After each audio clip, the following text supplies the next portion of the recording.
গাছ আপনারা দেখতেই পাচ্ছেন, কলার গাছ থেকে কলার কাইন নামানো হচ্ছে। তো আমাদের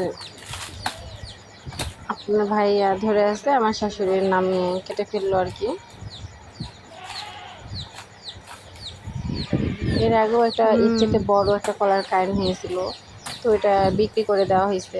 এটাও বিক্রির পর্যায়ে, এখন দুই ভরসা হয় বাড়িতে খাবেন আর বিক্রি করবে।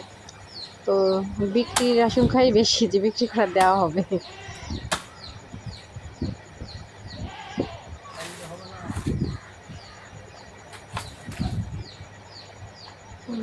কাটা শেষ।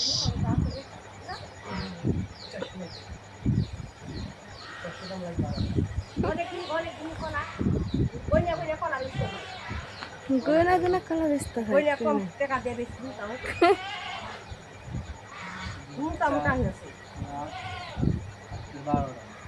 তো বলছি আপনার ভাই এক টাকাতে কয়টা করে আছে।